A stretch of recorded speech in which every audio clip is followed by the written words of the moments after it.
Recording. All right. All right.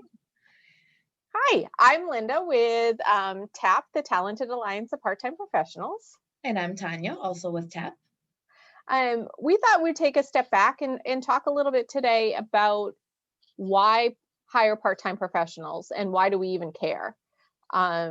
So I'm going to give a little bit of background information. I think, Tanya, you've heard this story a bunch of times, but my background is I've worked in a small family-owned business for the last 20 plus years. Don't necessarily want to say how long. And at one point in time, I was hiring individuals who were stay-at-home moms. They were college educated and had opted to stay home to raise their kids. And I needed some extra help on projects. We ran a lot of meetings and had a lot of work, some of which needed to be done in the office and some of which people could bring home. And these were friends of mine. They came in, anywhere from 5 hours a week to 20 hours a week initially. And when talking to them, realized that they had friends that also wanted to work part-time, and there really they didn't know how to go about it, I think is the bottom line. And it made me think that, wow, there's an opportunity here that, there's all these talented, in this case, women, but I don't believe that part-time is for women or solely for moms. I think it hits all ages and genders and stages of life.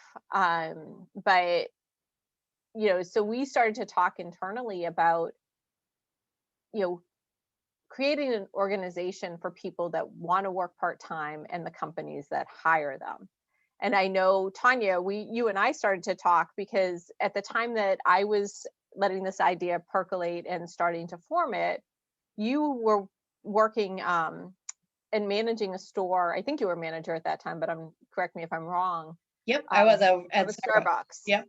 And we hire a lot of part-time. I mean, that's what Starbucks was known for at the time, was hiring a lot of part-time. And it wasn't because we actually never considered them temporary or seasonal. Like, they were considered partners. Everybody who was part of Starbucks is considered a partner. And so that idea is not necessarily new. It's just very few companies, I think, do it and make it a focus and make it a priority. So outside of Starbucks, yeah, it's, if I want to find a good long-term part-time job that allows me flexibility, and sometimes even in this case benefits, how do I find it? Who do I talk to? Exactly. And I think that's when you started to come to me to talk about, like, how we find people and what were our obstacles. Right. And so we were approaching this with the structure of more of an association, because that's my background, and that the power of connections, understanding that we're not staffing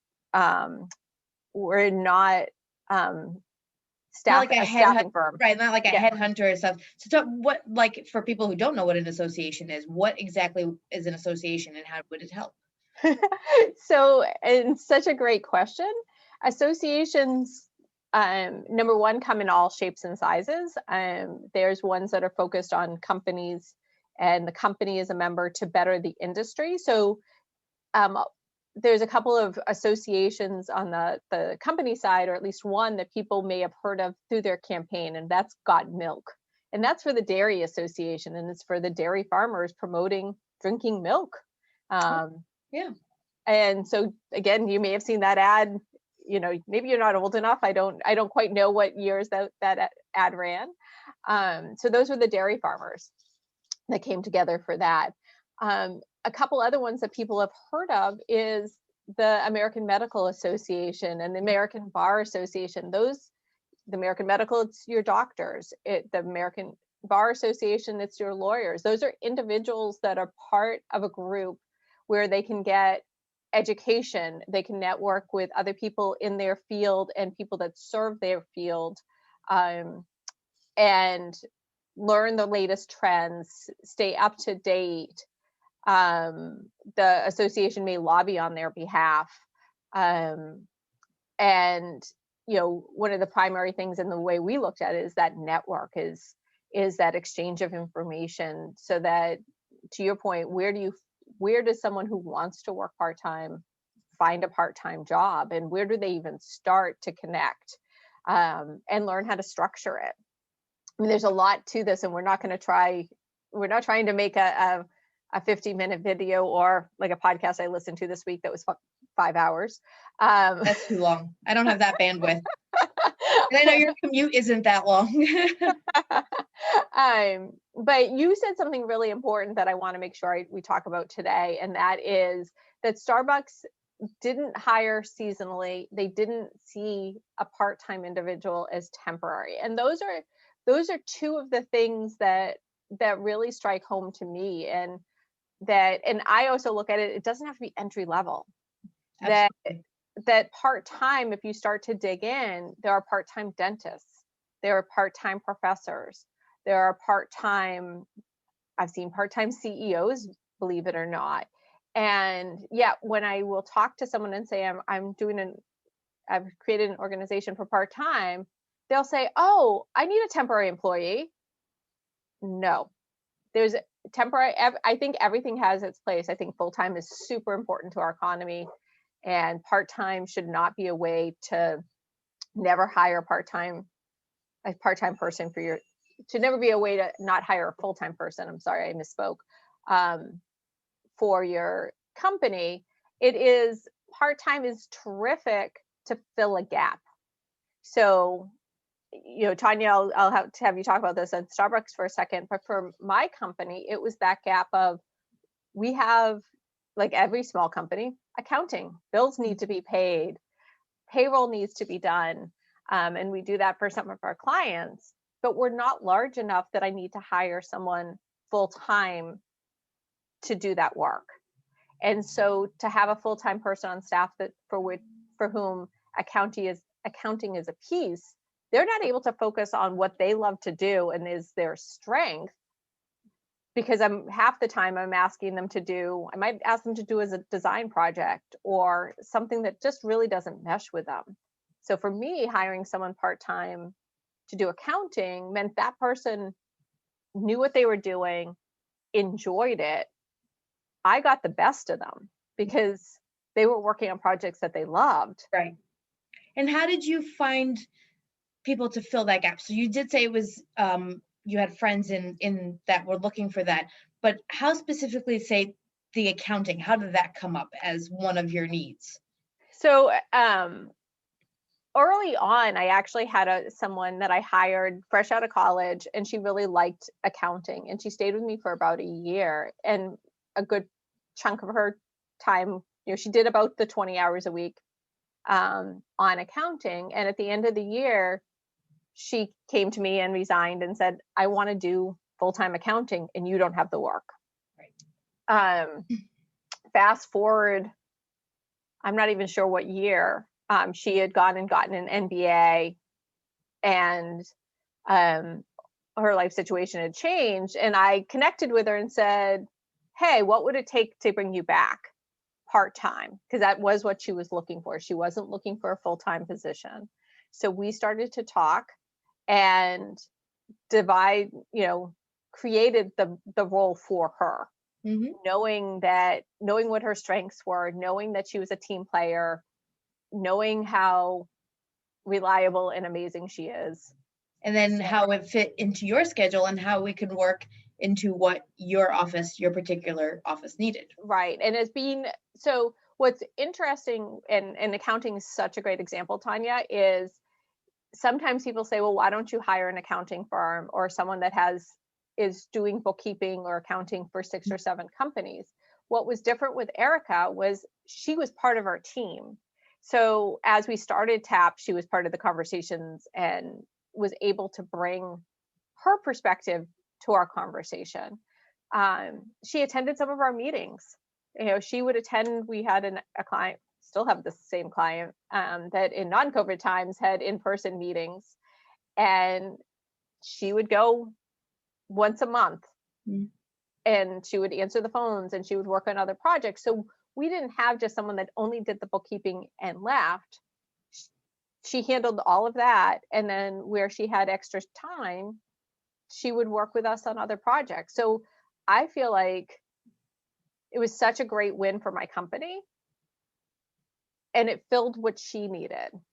Right. And that's part of what we're talking about, is how to make them still a part of the team and leverage other things that they may enjoy that they might not know about, right? So if, yes, accounting was definitely her passion, but there are other things that, I mean, she's very customer focused, knowing Erica, is what we're talking about. We are talking about Erica. And obviously even light duties that might be able to spread in an office that, everybody kind of does a little bit of that pick up the slack, but you still have that team, meeting, and you still make it a priority for everybody to get together and everybody to work together, because even the 20 hours that she's there, she is part of the team, and she's part of who you are, and pushing you forward, because you do well, and then she does well and you do well. Exactly. And she was with us for 5 years, and then and that's what the interesting part is, that a lot of Starbucks partners have been long-term partners, and some of them have gone, and you can fluctuate, and sometimes they fluctuated part-time or full-time, depending on their needs, their particular life circumstances.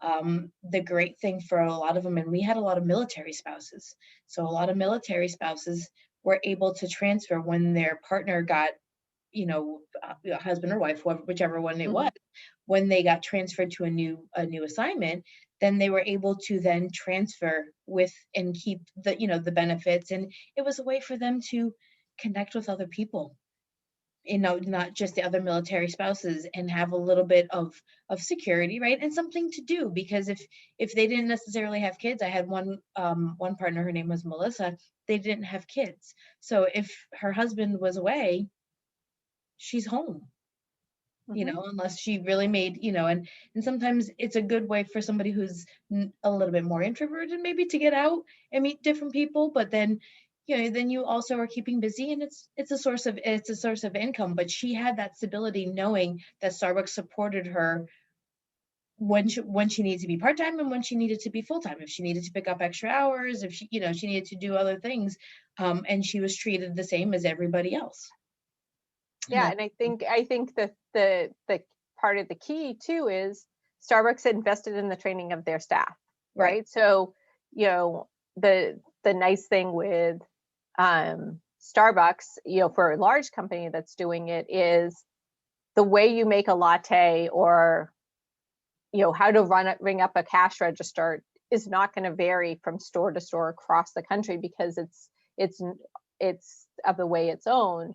And so she could step in and go to a different location, and for me, like I said, I still don't see a time that I'm going to need full-time accounting, and why I chose to hire, and I gave benefits. She had time off and all of that was, again, it was stability for me. I had a fabulous employee and a team player. And so it filled that gap. It took that piece off my plate, or putting it on to someone else. That, I have had a lot of awesome employees that are like, keep the accounting away from me. I don't like it. That would be me. I fully admit that I don't like it, but that's not where my strength lies. But that's a conversation, and that's where we fill that skill gap. Like, we know exactly where we have that gap and how to fill it. So now, for individuals coming on as a member of TAP, how would we help them, or how do you envision us helping them? There are so many different ways to help, and one of them is, and again, we're not looking to create a very long video here, and we'll go into this in another segment in detail. But one of the big things is helping them identify what they want to do. So, as an individual, Erica and I had the conversation early on, and she actually, when she came out of college, I remember when she interviewed with me the very first time for the full time, I knew that accounting was her strength. And I actually was hiring for one person and hired two with very different skills because I went ding, ding, ding. Erica could really help me with this. And so the individual that's worked before, and if you haven't, if you're in college, what have you really enjoyed or want to learn more about? You need to identify that first. And because enjoying it and being good at it are not necessarily the same thing. You can be really good, Tanya might be really good at accounting and hate it. So make sure it's right and it balances. Right. So this is not a conversation about, oh, I've always done this and I've gotten kudos for it, or I got A's in this class, as Tanya's sitting in front of a green room. I'm really good at killing plants, but, she might be really good at growing them, but still not want to work at a place doing that. So identify what you love, and we have some courses and materials that can take you through a process to think that through. Another piece of it from the individual is understanding why you want to work. Mm-hmm. If you're looking, and you talked about Melissa, it got her out of the house. She got to engage with other people. She got to meet other people. And for Melissa, that might have been exactly what she needed. Right. So working at a Starbucks is going to fill that need.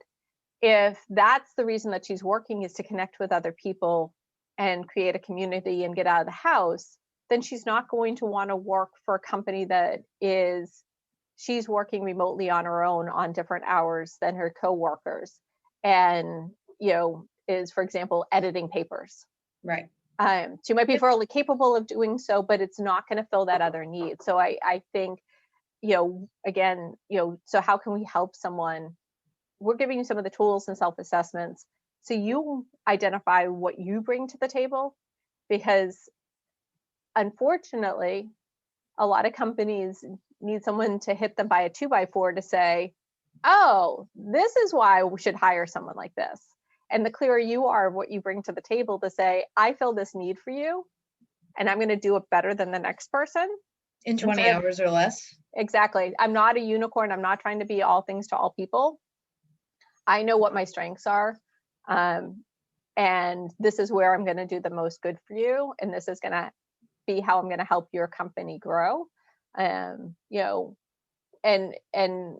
whether it's a step in the door somewhere because you've never done something before. And we have some stories that we'll share down the road about some of that, or you are, my age and now want to work part-time and have a tremendous amount of experience.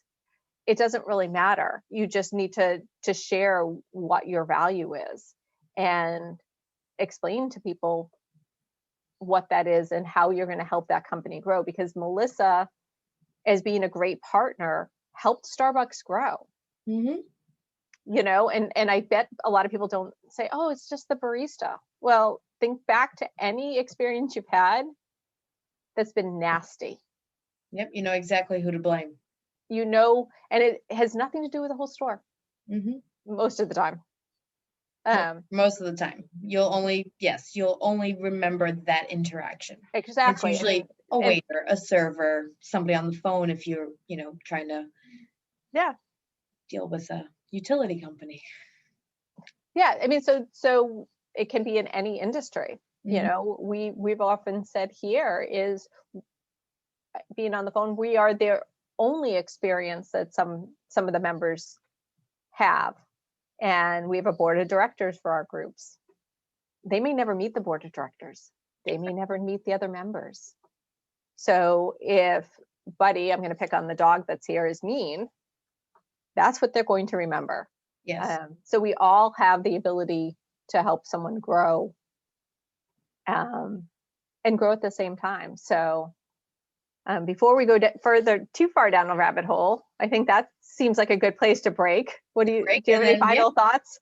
No final thoughts. I can't wait to hear. I think this is a great starting point so people understand where we're coming from. Like, we're not necessarily a staffing agency, but we definitely do have a career board, a job board where people can post their resumes and employers can post as well, which is super active. I mean, there's over, I think, 2,000, current jobs on there. So we do have those resources. And I think, to your point, when you said we wanted to place a starting point for everybody to kind of start, because sometimes that's the hardest part. Like, where do I even start? What do I need to do? And does it exist? And does it exist? Exactly. So, all right.